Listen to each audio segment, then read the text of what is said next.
Hey everyone, and welcome to the All Elite Zone podcast on YouTube and Twitch and a bunch of other streaming devices.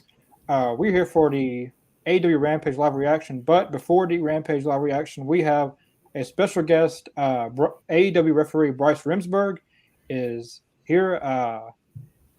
You guys have probably seen him referee a whole lot of matches on AEW, and probably some of the most famous matches in AEW. So, uh, I guess we're just gonna go in order from me, Chris. Yeah. So my first question is, how did you get into becoming a wrestling referee? Well, I am hopelessly unathletic. I'm 5'5". I played my mandated two innings of Little League baseball. I was like, maybe wrestling's not for me. And I also was scared of getting hurt, to be honest. So I realized that if I became a referee, I could be in the ring. I could have great seats. I wouldn't have to pay to go see wrestling anymore, hypothetically. And a school opened when I was 19 called the Chikara Wrestle Factory in Allentown, Pennsylvania. I went to college in Philadelphia at Temple University. And I went and trained, and I got a good vibe off the place. I signed up, and I trained for about 4 months. And then I refereed my first match in September of 2002.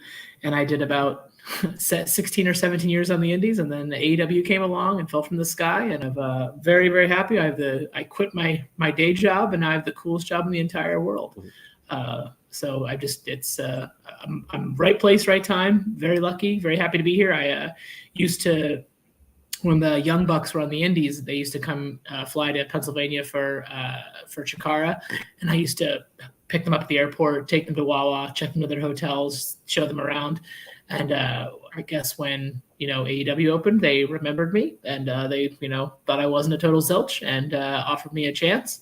And I did a Double or Nothing 19 in Las Vegas, and then eventually got signed. And I just as of May 1st, my contract rolls over to its 4th year. So I'm excited to be with AEW for many, many, many, many, many years to come, because I do not want to go back to pharmaceutical advertising. I'll be honest with you guys. Oh, that's so cool. I'm a nurse. I know so many drug reps. Yeah, it doesn't always feel great. Not the best feeling job in the world. I was a proofreader for pharmaceutical advertising. I sat at a cubicle, and I liked people I worked with. It wasn't bad, but I was really excited to peace out and say, I'm going to go join the circus. And they're like, what? And my accountant and our financial advisor are very confused every time I tell them I'm a professional wrestling referee. That blows their mind. But I have the paperwork to prove it. It's legit. Where in the world are all you folks at? I'm from Olive Branch, Mississippi. About 15 minutes from Memphis, Tennessee. Home of Marco Stunt. Yeah. Yeah. Awesome. How do you all know each other? Sorry. Oh, I'm up here in Connecticut. Oh, okay, great. Awesome. Do you come to our Boston shows? I have not yet. Me and my husband have been working on making it up there, but we have 3 kids at home, so. How old are your kids? If you don't mind me asking, how old are your kids? Oh God, it's gonna age me, but I have a 15-year-old, an 11-year-old, and a 6-year-old. Judgment-free zone. I have a 6-year-old and a 1-year-old. I just put them both to bed. Oh yeah, but I think mine are still around right now. My wife is out with her friends tonight. It's Friday, and I am being super dad, so I put them to bed. Now I'm talking about wrestling, and tomorrow morning we got a T-ball game. It's all happening. It's going to be great. Softball all day tomorrow. Yep. Play. Got a doubleheader tomorrow. There's only 3 teams in his T-ball league, so every other Saturday they take turns playing 2 games. So we got a 9 o'clock and a 10:30. So can't stay up too late after Rampage night, I know 7 a.m. swimming too. So. And I'm from the great state of Texas. Oh, what part? I'm living in Central Texas, Waco, not too far from Dallas. Okay, yeah. I feel like I've been to Texas since AW started 20 times, probably. Probably not that many, but it feels like it. I am from Oxford, Mississippi. It's a small town, and it's also next to, and it's also 1 hour away from where Connor is. Oh, awesome. How do you all know each other? Well, Chris, I met him off of Facebook. Nice. I think. And then I have my own YouTube channel, AEW Fan Guy, and that's how I met Mr. Jacobs. Oh, cool. And then as the podcast progressed, that's how I got to know Carly. I got recruited in. Nice. Welcome. Well, that's awesome. It's exciting that in some shape or form, AEW brought you all together. Indeed. Yeah. For sure.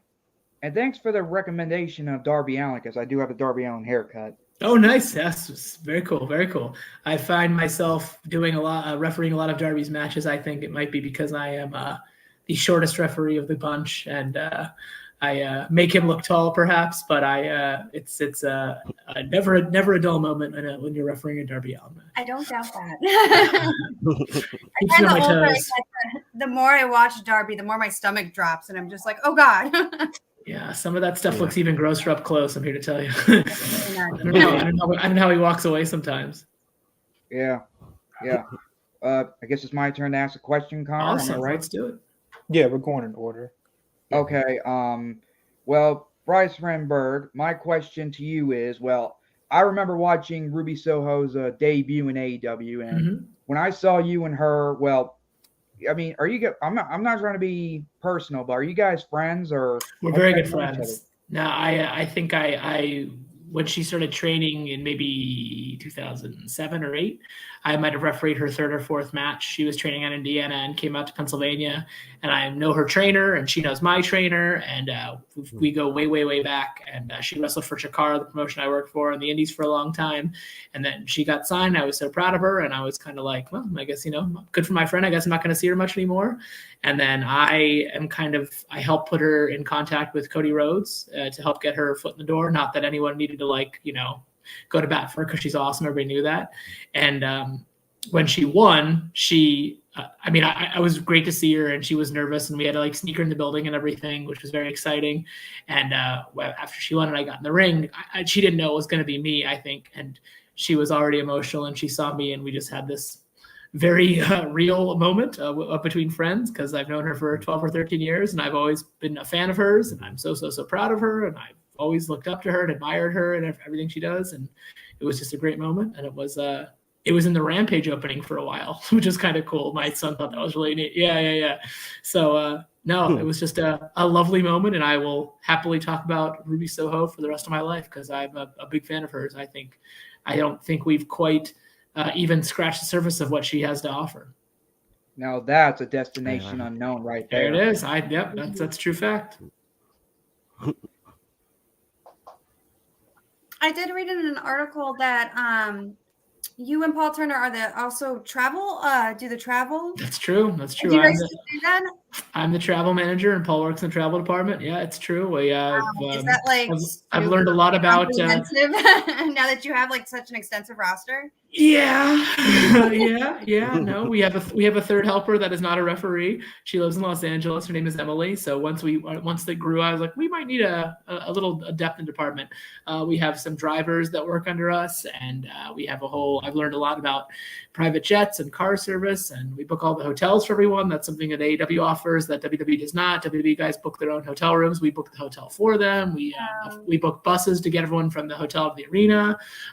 We reimburse all the Ubers and Lyfts and taxis from the airport to the hotel and everything. So it is not a simple, small job, but it takes a village. We get it done together, and luckily, pretty much everybody's really, really super cool, and it's given me a unique perspective to get to know Chris Jericho and Sting and CM Punk, because I do all their travels. So, to have, get to talk to them on the phone once in a while and check in with them. And, it's a business conversation, but, it's, when my phone rings and it says Sting on it, it's still pretty cool. I'm going to be honest. Yeah. That's really cool. Yeah. And like I said, everyone's really cool and understanding. And, when they have a problem, we try to fix it, and they're respectful of our time and cool with us. And it's there are definitely stressful moments. It's not all, rainbows and butterflies and unicorns, but by and large, everyone's super cool. And it's a very cool experience. I have 2 contracts. I have an office job contract and a referee contract. So Wow. I'm very, very, very, very, very, very, very lucky. Wow. I've learned how to navigate private jets and why they take off and how they go and all this stuff. It's stuff I never thought would be in my life 3 years ago. I know all the hotel chains and all the airport codes in the United States. It's this weird knowledge. I gave up pharmaceutical advertising to tell you that, Grand Rapids airport code is GRR. And I think one thing that a lot of us want to know is the atmosphere backstage, the environment backstage. It seems like it would be a pretty relaxed, backstage, and it's not as busy or hustle and bustle as like the WWE would be. Can you Well, tell us like your experiences backstage, and the sure, environment sure. back there? Well, I personally have never worked for WWE, so I can't compare to that. But by and large, it's pretty chill. I think once it gets to be showtime and it gets close to 8 o'clock on a Wednesday, things get a little, people get in the zone. Mm-hmm. They're warming up, getting ready for their matches, and that people all prepare and get intense in their own ways. But no one's a real jerk. Everybody pretty much keeps themselves. Some people are quieter than others, and that's okay. I don't think Darby Allin's going to start reciting poetry or, giving us a Shakespearean soliloquy anytime soon. And that's okay. He does his thing. He shows up for work. He's where he needs to be. We're all in this together. And it's truly unique. I think about, Eddie Kingston and Ricky Starks and these people that are from completely different backgrounds, and their through line, their connection is professional wrestling. I wouldn't know that we're professional wrestling. I don't have much else in common with Eddie Kingston or Darby or Jungle Boy or CM Punk or whoever it is. Like the through line of all these people is professional wrestling. So there's a definite respect and common understanding that we're all on the same team. We're all trying to create the same thing. We want AEW to be the coolest, most amazing thing in the world, so we can all have the job the rest of our lives and maybe get rich in the process. Not me, but everyone else. But yeah, like there's a different atmosphere for like a dark taping versus a pay-per-view, because there's more pressure on bigger things. And as a referee too, like, doing the first match of the night, sometimes different than doing the main event of a pay-per-view or a world title match. There's different approaches to everything, but, sorry, that's my dog. No one's a real jerk, I would say. Everyone's pretty cool and respectful for one's time, in my experience, at least. I'm sure there's things that behind closed doors that I'm not privy to, and that's okay. I kind of like it that way, to be honest. I know with awesome. the referee gang's super, super great with each other. Those are the people that I have to deal with, on that level most of all. None of us had really ever worked together before AEW. So we all just kind of the first day we're like, okay, I guess we're going to be friends. And, that was 3 years ago. We haven't looked back. Paul Turner lives 10 minutes from me. He lives right up the road here in Lancaster. What? Yeah. Wow. Yeah. So my next question is, what was it like refereeing the exploding barbed wire death match? Like you had the full thing on. No, like it's, how 99% of it was pretty crazy. The last 1% is what it was. I think that it was. I'm very sort of proud of my refereeing resume. Like I've done this and I've done that, and I've done Iron Man matches and 12-man tag team matches and coffin matches and all these different things. But I'm the only referee in the United States of America to ever referee a exploding barbed wire death match on pay-per-view, ever. And I think that's really cool. And it might not have been what everybody wanted it to be, and it might not have been, but still, it was a world title match. It was the main event of a pay-per-view, and it was this unique thing. And I was trusted enough by Kenny and Mox and Tony Khan and Paul, who makes referee assignments, to be the guy to do it. And I'll have that forever. And, I choose to remember the experience of it. And I remember the next day I went to Disney World by myself. That was that's just this weird correlation of things in my brain.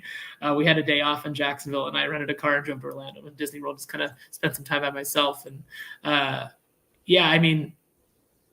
one of my goals was to referee a world title match, and I, got to do that. And then it was to, referee the main event of a pay-per-view, and I got to do that. And then I got to referee a world title match on pay-per-view, and then I got to referee a world title match on pay-per-view with barbed wire and exploding ring around it. And I remember it was being talked about, and it was like, oh, is this kind of this thing in the distance? But then they had the pyro guys to come test the explosions one day in Jacksonville, and we all had to be there and see what it was going to be like. Like me and Mox and Kenny had to get a vibe for this. And when I saw that, I was like, oh, wow, this is legit. And there was, it was an empty arena, and they were just practicing. And I was like, oh, this is going to be pretty crazy. And then I was told what they wanted me to wear, and I'm like, let's go. If we're going to lean into this being unique, let's lean in all the way. So that's exactly what we did. And my suit had to get sprayed with this anti-flame stuff. I don't quite understand it, but this tech guy had to spray Kenny and Mox and I all of our gear down just in case something went a little bit too wrong.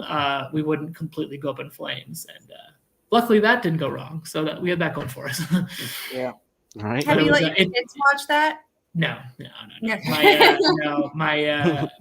My son watches. He loves dark because the matches are really short and it's pretty low stakes. He does not like blood, and he doesn't like Abaddon, and he doesn't like. He used to not like the Butch and the Blade, but he's come around to the Butch and the Blade. He doesn't care for blood, and he doesn't care for long matches. My 6-year-old loves Malachi Black. It's Oh, just- really? Yeah. Interesting. Yeah. That's the inverse of my 6-year-old. He's not a big man. My 6-year-old loves Ricky Starks, Jungle Boy, Yep. and the Young Jungle Bucks. Man He is what my loves it. 6-year-old calls him. Jungle Man. Jungle And the Man. Hey, that's a promotion, I guess. You know, he's leveled up. And Jungle Man and Luchasaurus and that guy. The guy. Krista Cage. Okay. Christian Cage. Yep. It's No fun problem. because your kids may have the same experience. My 6-year-old has no idea, like he doesn't realize that JR is this legend, or he has no idea that Sting is this Hall of Famer, or Chris Jericho. Nope. You know, they're just AEW guys to him. Like he cares about the Captain Sean Dean as much as he cares about Tony Schiavone or whatever. You know, Exactly, yeah. It's really fun to watch wrestling from a kid's eyes. He really likes Powerhouse Hobbs music too. His power. He loves to do that. Yeah, he has no frame of reference. Every time CM Punk comes out, he chants CM farts. And I'm sure he does. We're like, he has no idea that he's a legend. It's just CM farts every time. Right. I was like, he took. I was explaining to him. He's like, oh, he took off for 7 years and he came back. He's like, whatever. Like I wasn't even alive when he. It doesn't matter to him. It's just CM farts to him because it sounds cool. He likes Adam Cole. He likes Adam Cole's song too. So that's a big part. Yeah, of it. yeah, He likes doing boom. Yeah. Yeah. We play this fun game where we try to take like the funniest name to say like it's all about the boom, and we'll just say like I don't know.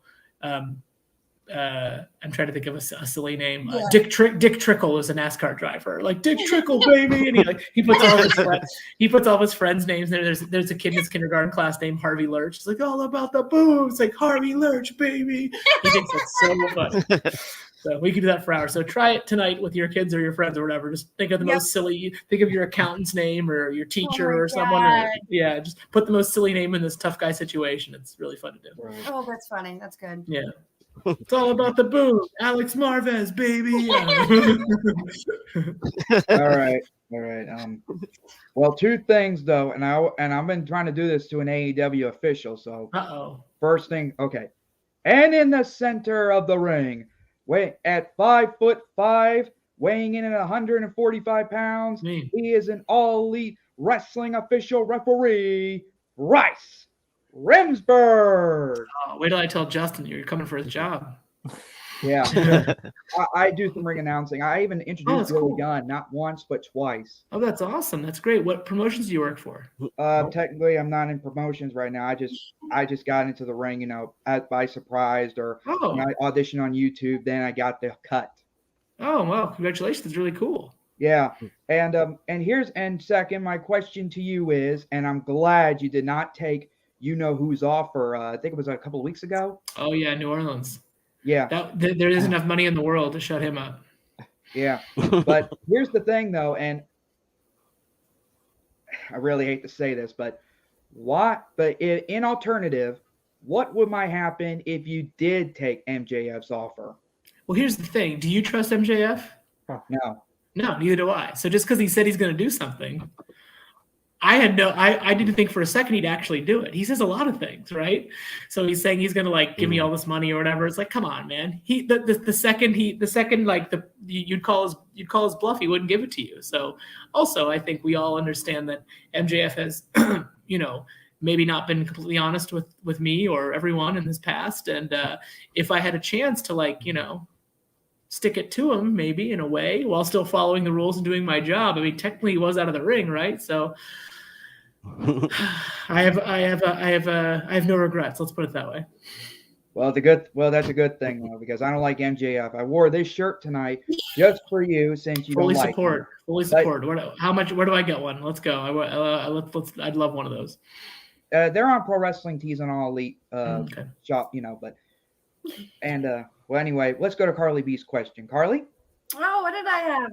I was gonna ask about the Dax and Cash match that you. Oh, that's really cool. Yeah, I was so looking forward to that. I thought it was a great match, and I just wanted to see how you felt reffing that match, and just because they have such a unique style and they're so close as a tag team. How was that? It was awesome. I sometimes I see matches I want to ref and I don't say anything, and sometimes I see matches I ref and I want to say something, and sometimes it works, sometimes it doesn't. But they asked me if I wanted to ref their match, and I said absolutely, I want to ref your match. I would love to ref your match. I think that a lot of times, there's a lot of extenuating circumstances in a match. There's someone outside the ring, or this happens, or that happens, or there's a lot of things flowing into what makes a match. But a match like that, or the match that Punk and Dax had a few weeks ago in Austin, which I also was lucky enough to referee, the opening match of Dynamite, the crowd's always the hottest. Straight up wrestling. Like I'm about the same age as those guys.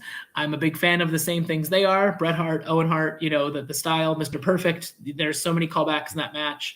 I was, really looking forward to watching it from the monitor, but luckily enough, I got to watch from inside the ring, and I had, there were people paid a lot of money to sit in the front row, and as everybody was watching on TV or was watching at the monitor, but I had a better seat than anyone else. And I had to make sure I didn't become too much of a fan, because it's just that to me is professional wrestling. That's, Ricky Steamboat and Ric Flair and Eddie Guerrero and Dean Malenko and Brett and Owen and all these, just straight up amazing pro wrestling matches.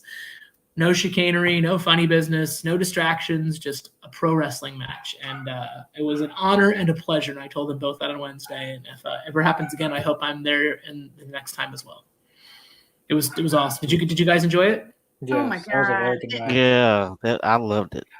Crazy thing, they've never ever wrestled each other. They have such chemistry both as a team and as opponents. It was great. Not a single punch. Right?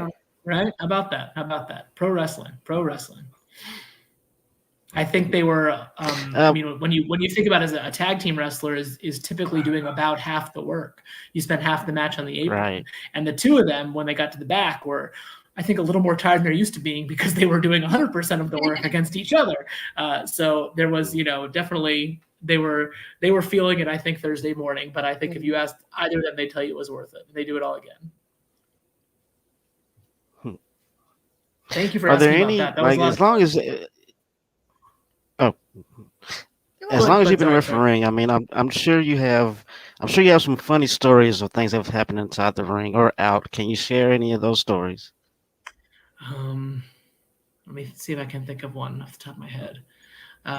Someone accidentally got counted out once on the Indies. They weren't supposed to get counted out. They just weren't paying attention. And I was like, 8, 9, and they were just not getting about the ring. I was like, well, I got to say 10, dude. Sorry, you counted out. And I forget what happened after that. There might have been some plan to restart the match or something. It got a little silly, but it was that was not the plan. Let me try. I'm thinking of some other things. There's sometimes some stress in making sure, somehow, some way, the main event of Dynamite always ends before 10 o'clock. It's crazy how that just happens. But it's come a little close a couple times, and it gets a little stressful if, you're the referee and you're looking at what time it is. But knock on wood, every match has ended on time. No one's missed the end of a wrestling match. So it does, it gets it's a little more stressful than I think a lot of people think. Refereeing on television with an earpiece, and Tony Khan himself is talking to you, and you're trying to make sure everything's going right and make everyone happy and make sure also nobody gets hurt. And Sammy gave us a scare the other night, and it was so there's a lot of moving pieces, but I think repetition's helping a lot. The more I do it, the better. That's one. There aren't a lot of good things about a global pandemic, but I think doing those matches with no fans, those late night dark tapings in Jacksonville, that gave me a lot of confidence. That gave me a lot of reps and made me feel a lot more confident as I had been an independent referee for 17 years, but I became a, TV referee out of nowhere. I had never done live network TV before, and boom, there I am. And doing those shows, those events in front of nobody or a few people or whatever it was, as taped Dynamites and dark tapings and blah blah blah, just those reps gave me a lot of confidence and made me feel a lot more comfortable in my skin doing a pay-per-view beta event or a world title match or whatever these cool things I've gotten to do since then, some of them repeatedly. So yeah, I got to was lucky enough to do a world title match. Did Mox and MJF, and then Eddie and Moxley, but then the last kind of piece of that was a full crowd. So at Revolution, I was very lucky enough. Two of my favorite wrestlers are Hangman and Adam Cole, and I got to do main event world title match, pay-per-view, full arena. It was like, one of the coolest days of my life. It was awesome. So I'm very, very, very, very fortunate. And we are very, very lucky to have a crew in which we all kind of take turns. I think you might, if you think back to the Attitude Era or whatever, almost every world title match pay-per-view was refereed by Earl Hebner. And that's great. Earl Hebner's a great referee. But I think you go back and watch a month worth of Dynamite. You'd see me do a main event. You'd see Paul do a main event. You'd see Aubrey do a main event. You'd see Knox do a main event. Whatever it is, we all take turns. We have a really good system going. And we all have our strengths. We all have our weaknesses. And we all kind of get that. Aubrey works with Jericho. Knox works with the Young Bucks. I do a lot of Orange Cassidy, Eddie Kingston matches, Darby matches. What comes around goes around. There's no hard feelings. There's always going to be a next week and a next week and a next week and a next week. And now there's Rampage too. So it's all good. I know that's not exciting I don't have a lot of dirt or, awful things to say, but I'm very fortunate. I like everybody I work with for the most part. That's great. Yeah, I'm very, very fortunate. Like I'm actually a referee. I love hearing these great things. It's all positive. That's not doesn't make good headlines for dirt sheets, but I'm sorry. No dirt. This is great. Great. That makes me happy, Carly. What were you gonna say, Connor? I'm sorry. Like I'm actually a professional wrestling a referee as well. Oh, cool. I haven't refereed in about probably the beginning of the pandemic. Had a lot of shows scheduled and all that. Of course, all that got canceled, but and like the same thing you were saying about like they're outside the ring and you're counting 1, 2, and then like they would always say to make sure you're loud enough for they can hear you. Oh yeah, and then you're still loud, and then they still don't get back in the ring, so it makes you look like a fool. Yeah, right. I mean, what? There's nothing else you can do. But yeah, what promotions do you referee for?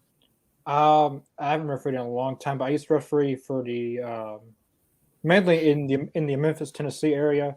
Cool. I refereed for you probably don't know the names of them, but RSWF. Okay.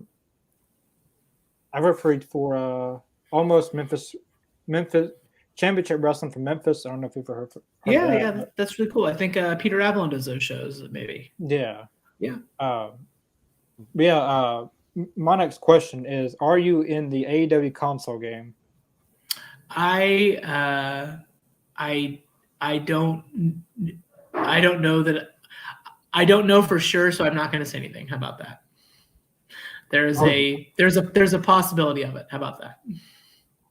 Because in the WWE games, they just have a random, he's not even a referee in the actual, matches on TV. So right. I hope the AEW has where you can select your own referee. No, I think that there's so much detail, attention to detail being given to this game that if it's not me, it'll be Aubrey or Paul or Knox or something. I think that it won't just be a rando person. It'll probably be Aubrey, if we're being honest. That's what I would do because she's awesome. But there was a at one point there was a version of it. There was a. Let's see I'll wait and see what happens. I don't want to say anything either way. It will be pretty cool. I'm getting a trading card. I do know that. I had to sign a bunch of things that are going to go on trading cards. I'm not sure when it comes out, but I was told I'm going to get trading cards. That's very exciting. That'll make my son very happy. Yeah. All right. Even sometimes there's pictures on the back of the figures, and it'll be a clip from a match, and they'll be me off to the side, and my son thinks that's really cool too. On the back of Ricky Stark's figure, there's a picture of me off to the side, which is kind of neat. I'll turn it around at Target and show everyone to stand by and see what he notices. Yeah, I'm a very, very big with the trading cards. We did a whole trading card and figure show, so I'm very excited to hear you're getting a card. Yeah, I'm excited too. I look forward to seeing it. I saw the picture they're going to use, so I think it actually is going to happen. So we'll see. Yeah, it's cool. Yeah. Well, anyway, here's my question that technically, personally, I want to know. Okay. Well, first things first, though, are you and your boss Tony Khan? What's the word? Close. Work well. Yeah, a lot of it is travel related because I do his travel as well. But yeah, no, especially during the Jacksonville days, the early pandemic days, we would sit out on the fourth floor of the hotel and we'd all just kind of hang out. And we're the same age. We're both 39. So I think we talk about, we have the same kind of sweet spots of wrestling. We are the same. He's a comedy fan. He loves the Larry Sanders Show. So do I. He like knows a lot of SNL sketches. I know his era of wrestling, like ECW, and he's very passionate about a lot of the same things I'm passionate about, and you can have a really, a conversation with him. So yeah, I have never had, he continues to trust me in big situations as far as a referee. So that's, he renewed my contract. So, I'm not totally screwing up, I feel like. But yeah, no, I think we have a good relationship. He's a very, very, very, very, very busy man. And it's hard to even get a second of his eye line, but I mean, he's literally the one talking to me in my ear, and I can talk back to him. So one way or another, we have conversations. Sometimes he's like cracking jokes. He's in a good mood in my ear while we're on TV, and I'm cracking jokes back to him. And he does not feel like this, entity that sits in an office that you never see or talk to or hear from. Like, he is very much like an easy to approach around dude. And I think because I'm the travel guy, and because I've kind of been there since the first Double or Nothing, I do feel like I have a good relationship with him. Right. But text me when my son was born. He texts me on my birthday, stuff like that. Like, that's pretty cool, like to have your boss, who also happens to be a billionaire, say congratulations on this and that. It's pretty sweet. Yeah, but here's another thing though, and here's my Go ahead, I'm listening. Sorry. My recommendation to you and to your boss, Tony Khan, is I really want to see an All Elite Wrestling event here in the state of Mississippi. We haven't had one since South Haven back in 2020 before the pandemic started. Yep. So my suggestion, to you, to Mr. Khan, is ask him to see if AEW is going to come back in the state of Mississippi, because I'm dying here. I'd love that. I went to Graceland that morning of that event in South Haven, and the night before, speaking of Tony Khan, I was at Jerry Lawler's restaurant on Beale Street eating ribs in the basement, and we were talking about Andy Kaufman. It was the coolest thing in the world. And that was so a few of us were there. Tony was there, just hanging out in the basement talking about wrestling with Jerry the King Lawler. So I'd love to go back to Mississippi. Right. I'm actually trying to referee in all 50 states, and I got Mississippi that day. So yeah, I'd love to go back to Mississippi or the greater Memphis area or Arkansas or anywhere down there. I'd love to go back. So I will. Yeah, because I will put that word in with our live events guy. All right, and also tell him another thing though, real quick, and I'll get on to another question. Well, if you want to throw Mohegan Sun in there, that'd be fun too. Okay, I'm listening. Mohegan Sun. All right. Mohegan Sun is built for AEW. Okay, and that is that's kind of like between Hartford and Boston, right? Yeah, Hartford, Boston, Providence. It's like right in between. Really nice casino. It's got a nice arena. I'm just saying. Well, I think I did an indie show there once.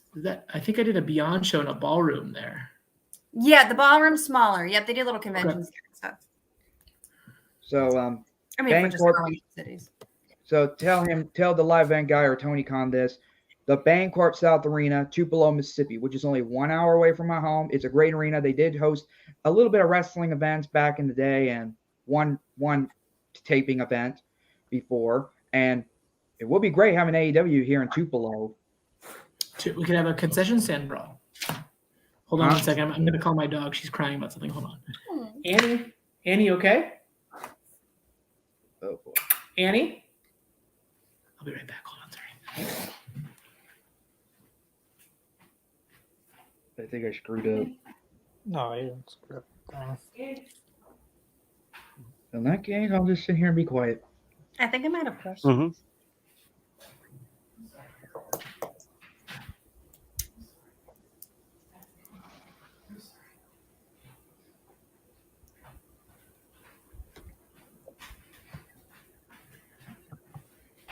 Doggy safety first. Sorry, y'all. She was stuck between the doors and she was crying, and I didn't know my son accidentally trapped her in a room. Oh, nice dog. Yeah. Indeed it is. Oh my God. Say hi, Annie. Hi. This is Annie. She's 11. She's getting up there in years. She doesn't have the spunk she used to, especially since the kids came around. But she's still cooking. Yeah, her heart's pounding. I feel awful. I had no idea she was stuck in that room. Annie. Yeah, Annie. Hi, Sarah. Hi. Thanks for Can't afford.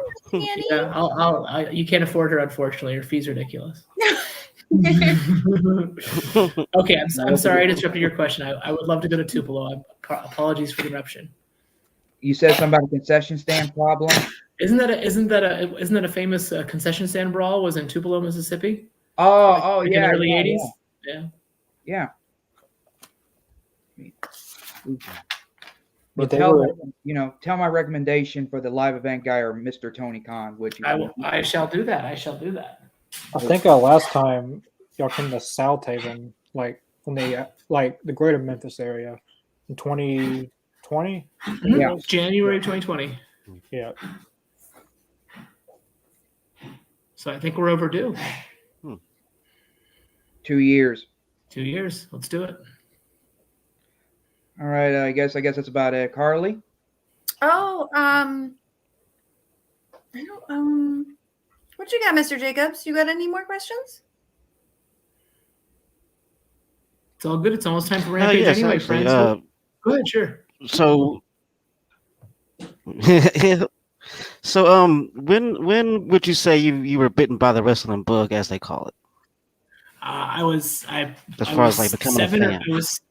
I was 7 or 8 years old, and I remember very clearly the Macho Man, Randy Savage, and the Ultimate Warrior were larger than life. You know, these giant muscular men wearing neon, running, and just like that. It struck me. It stuck out to me that these guys were just like I couldn't believe this was a thing, and I was hooked. And then I got a little older. I became, like a Bret Hart, Shawn Michaels guy, but Macho Man's always been my guy. I still think Macho Man's the greatest of all time. I love over-the-top, ridiculous colors and silly and just, being the most ridiculous version of yourself. I think that's the coolest thing in the world. So, I'd say I was I was 7 or 8. The first live event I ever went to was in Hershey, Pennsylvania. I was 8. The main event was Hulk Hogan versus Ric Flair. So it's all kind of been downhill from there, So I'm going to go to the live comments. Oh, great. Jackie Rogers, hey Bryce. Jackie, thanks for listening, watching. Jungle Boy will be one of these days. I think when he turns 25, he can rent a car. Bryce in the Bullet Club. I don't know about that. I don't think I can hang. All about that Bryce. Boom. Great to see Bryce here. It's great to see Checkpoint Rage here. Can't wait for the console game. Me neither. It's gonna be great. Does Tony ever talk about the same hotel over and over? The same hotel? I think he's meeting with the Young. I've seen something about that where the Young Bucks were talking about. He always talks about the same hotel or something. Oh. I don't know if that's what he's talking about. Or... I'm sorry, I'm not familiar with that one. Yes, Mississippi. Let's do it, Darla. No, you safety first. That's right. She was really upset. You really? You were at the concession stands brawl? That's awesome. Would he do the Invisible Man match in AEW? I don't think I'll ever do the Invisible Man match again. I think that was a special moment in time. I don't think I could ever recreate it any better or different. I've told my wife, make sure they show that at my funeral. That's good. I'm afraid that between not her and my kids, but that's going to be my wrestling legacy is that Invisible Man match. And but I don't think it'll happen in AEW. No, the ratings would plummet and everyone would change the channel and be mad, and it would be my fault. So I don't want that. Yeah. I think that's everyone's questions.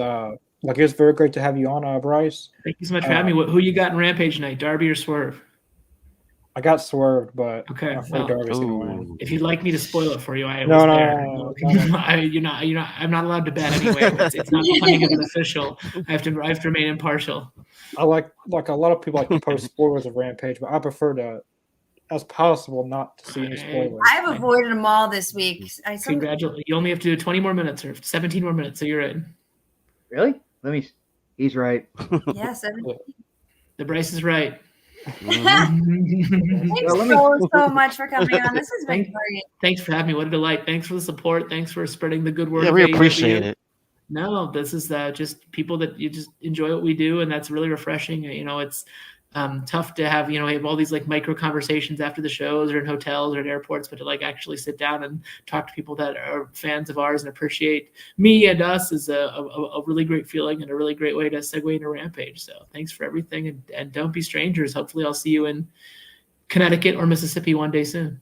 If you and the wrestlers would like, I'm also at the Hilton Properties, which means you guys can stay in a hotel though if you guys come to Tupelo. That is a interesting proposition for the travel manager. That is a good thing to know. Yeah, and also one last question though, and sure. we'll let you go. I remember you. I don't know, was it you or Paul Turner, but Nyla Rose powerbombed one of you to a table. That was Knox, actually. That was Rick Knox. I remember that. Oh, well, yeah. I nodded it that night. I hope that Samoa Joe does not send you over the ropes tonight. I hope so too. Even though it already happened, but yes. Right. I hope it won't not already. Yeah. Well, correct. Exactly. The time space continuum is in sorts. We got this. But it's the last match of the night, so we who knows what might happen. No spoilers right now. No spoilers. No spoilers. But yeah, it's very great to have you on, Bryce, and maybe one day down the road we'll have you on again. I would love that. Thank you so much for your time. Much appreciated. Have a great night. Enjoy Rampage. Thank you so much, everyone. Thanks, Bryce. Thank you. Good night.